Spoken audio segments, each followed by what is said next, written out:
여러분, 저는 법무사 사무실에서 처음으로 사위 태호 씨의 진짜 얼굴을 봤어요. 10년 동안 어머니, 어머니 하며 등을 두드려주던 그 사람이 제 아파트 등기부등본을 들고 서 있었어요. 제 도장까지 이미 찍혀 있었어요. 그 순간 제가 뭘 했냐고요? 웃었어요. 왜냐면 저는 이미 6개월 전부터 준비하고 있었거든요. 오늘은 순옥 씨의 이야기입니다. 순옥 씨는 서울 외곽에 사는 68살 여성이에요. 남편을 29에 잃었어요. 교통사고였어요. 외동딸 현주가 겨우 3살이었어요. 순옥 씨는 혼자 식당 일을 하며 딸을 키웠어요. 40년 가까이 혼자 살았어요. 유일한 재산은 남편이 남긴 작은 아파트 한 채. 32평짜리 구축 아파트인데 위치가 좋아서 시세가 7억이 넘었어요. 순옥 씨는 그 집에서 한 번도 이사하지 않았어요. 남편의 흔적이 남아 있으니까요. 현주가 32에 결혼했어요. 태호 씨는 중소기업 영업팀장이었는데 첫 인상이 너무 좋았어요. 인사성이 밝고 장모님한테도 스스럼 없이 잘 대했어요. 결혼 첫 해부터 명절이면 꼭 순옥 씨 집에 먼저 왔어요. 반찬 해오고 형광등 갈아드리고 병원 갈 때 차로 데려다 주고.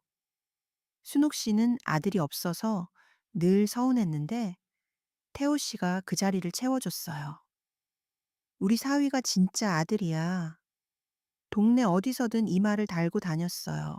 10년이 지났어요. 태호 씨는 한결같았어요. 순옥 씨 생일이면 케이크를 사왔고 아플 때 약을 챙겨줬어요. 순옥 씨는 보답하고 싶었어요. 명절마다 용돈을 두둑히 쥐어줬어요. 50만 원, 100만 원. 손녀 지민이 학원비도 순옥 씨가 댔어요. 10년간 총 얼마를 줬는지 정확히는 몰라요. 순옥 씨가 한 번도 계산해 본 적이 없으니까요. 그냥 가족이니까 당연한 거라고 생각했어요. 근데 태호 씨는 계산하고 있었어요. 결혼 8년 채 태호 씨가 사업을 시작했어요. 지인과 동업으로 온라인 쇼핑몰을 차렸는데 2년 만에 망했어요. 빚이 1억 2천만 원이 생겼어요. 태호 씨는 순옥 씨한테 이 사실을 알리지 않았어요. 현주한테만 말했어요. 현주도 순옥 씨한테 말하지 않았어요. 그 시점부터 뭔가가 달라지기 시작했어요. 태호 씨가 순옥 씨 집에 오는 횟수가 갑자기 늘어났어요. 예전엔 한 달에 한두 번이었는데 거의 매주 왔어요. 어느 날 태호 씨가 순옥 씨에게 말했어요. 어머니, 이 동네 재개발 얘기 들으셨어요? 요즘 아파트 값이 많이 올랐더라고요. 순옥 씨는 별 생각 없이 그래? 좋은 거 아니야? 라고 했어요. 태호 씨가 말을 이었어요.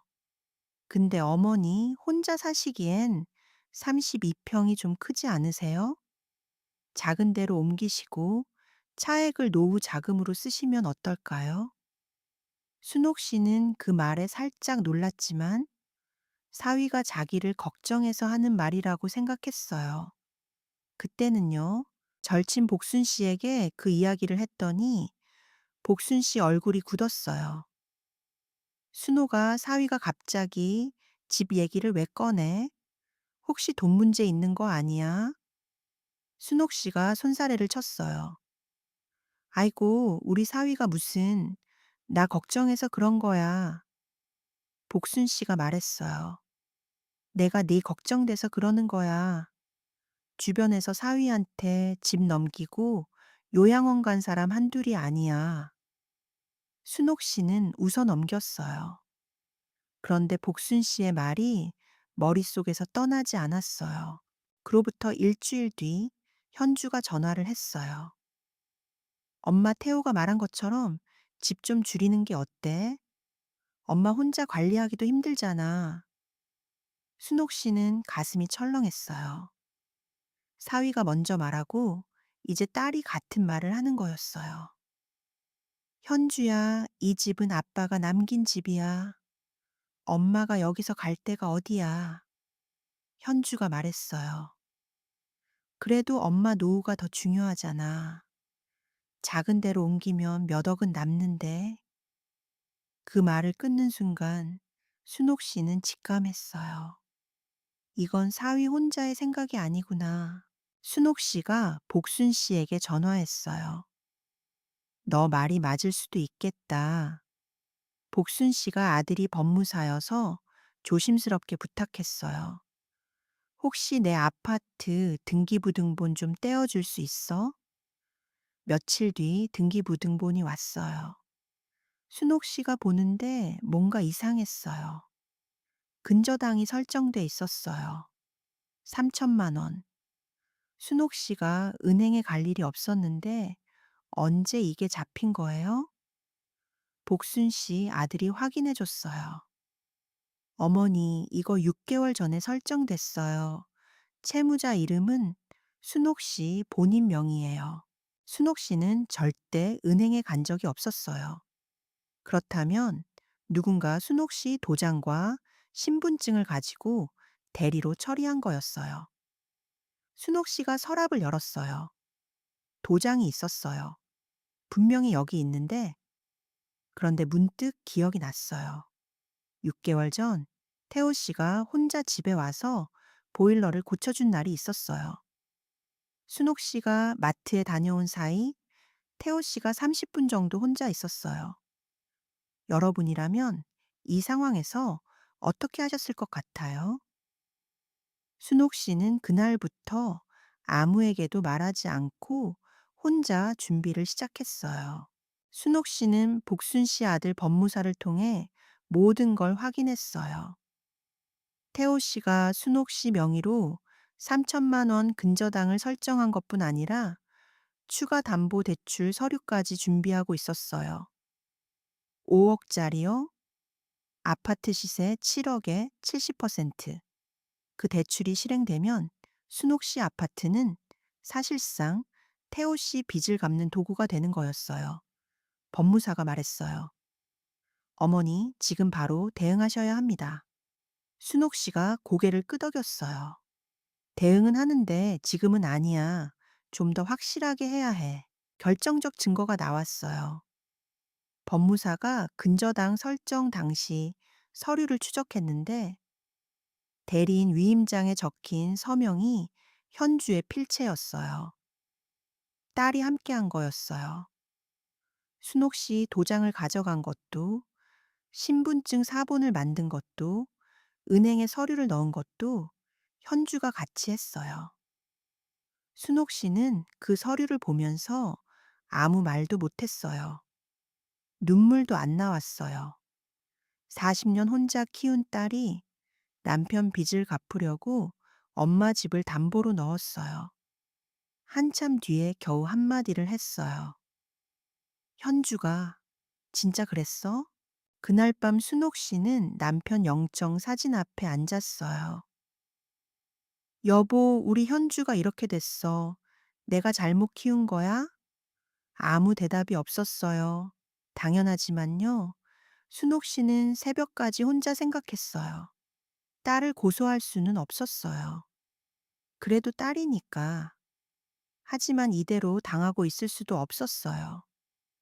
순옥 씨가 내린 결론은 이거였어요.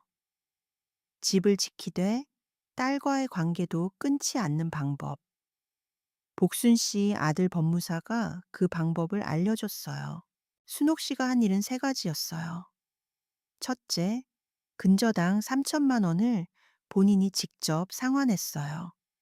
비상금으로 모아둔 돈이었어요. 둘째, 아파트에 처분금지 가처분 신청을 했어요. 본인 명의 재산이지만 누군가가 함부로 담보를 설정하거나 팔 수 없게 막아둔 거예요. 셋째, 유언장을 공증받았어요. 아파트의 상속인을 손녀 지민으로 지정했어요. 현주가 아니라 지민이요. 순옥 씨는 지민이가 17이 되면 직접 이 이야기를 해줄 생각이었어요. 한 달 뒤 태호 씨가 법무사 사무실에 갔어요. 5억 대출 서류를 들고요.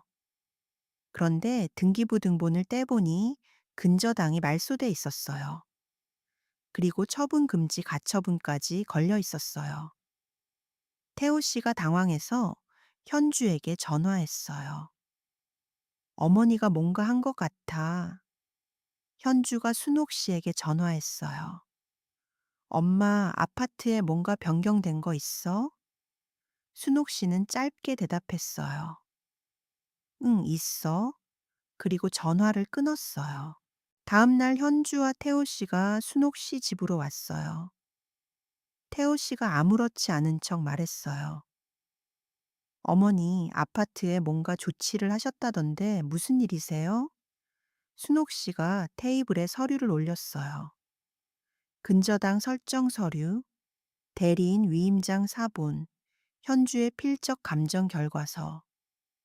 태호 씨 얼굴이 하얘졌어요. 현주가 입을 벌렸다 닫았어요. 순옥 씨가 말했어요. 태호야, 10년 동안 고마웠어. 근데 이건 아니야. 이러면 안 돼. 태호 씨가 변명을 시작했어요. 어머니, 그게 아니라 사업이 좀 어려워서. 순옥 씨가 손을 들어 말을 막았어요. 나한테 말할 게 아니라 경찰서에서 해. 그 순간 현주가 의자에서 무릎을 꿇었어요. 엄마, 미안해. 내가 잘못했어. 태호가 빚이 너무 많아서 나도 어쩔 수가 없었어. 순옥 씨가 딸을 내려다 봤어요. 40년 전 3살 빽이 현주가 겹쳐 보였어요. 어쩔 수 없었다고? 엄마한테 말하면 됐잖아. 도와달라고 하면 됐잖아. 왜 훔쳐? 순옥 씨는 태호 씨에게는 형사 고소를 하지 않았어요. 대신 조건을 걸었어요. 빚 1억 2천을 태호 씨 이름으로 정리할 것, 순옥 씨 명의 일체에 손대지 않을 것, 그리고 향후 5년간 매달 변제 현황을 법무색에 제출할 것. 태호 씨가 고개를 숙이고 동의했어요. 순옥 씨가 현주에게 말했어요. 고소는 안 해. 근데 현주야, 지민이한테는 이 이야기 꼭 해야 돼. 나중에 엄마가 왜 유산을 그렇게 했는지 알아야 하니까. 현주가 한참 울었어요. 6개월이 지났어요. 태호 씨는 매달 법무색에 변제 현황을 보내고 있어요. 빚은 아직 많이 남았지만 줄어가고는 있대요. 현주는 한 달에 한 번 순옥 씨 집에 와요. 예전처럼 자주는 아니에요. 아직 어색하니까요. 그래도 올 때마다 반찬을 해와요. 순옥 씨가 좋아하는 깍두기하고 된장찌개. 순옥 씨는 그 반찬을 받으면서 생각해요. 이게 미안한 건지 효도인 건지 아직은 모르겠대요. 아마 둘 다일 거예요. 얼마 전 손녀 지민이가 순옥 씨 집에 왔어요. 고3이 되면서 공부가 힘든지 할머니 집에서 쉬고 싶다고요. 순옥 씨가 지민이 머리를 쓸어주면서 말했어요.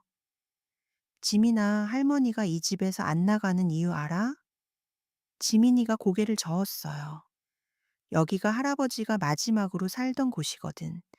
그리고 이제는 네가 커서 살 집이야.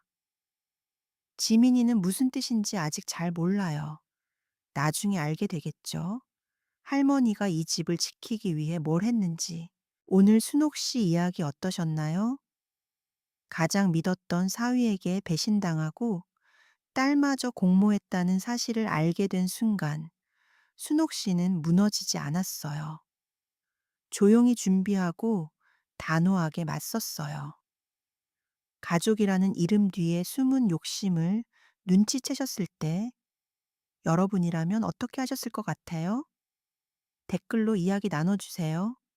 공감이 되셨다면 좋아요와 구독 눌러주시고 알림 설정하시면 새 이야기를 가장 먼저 만나보실 수 있어요. 더 좋은 이야기로 돌아올게요.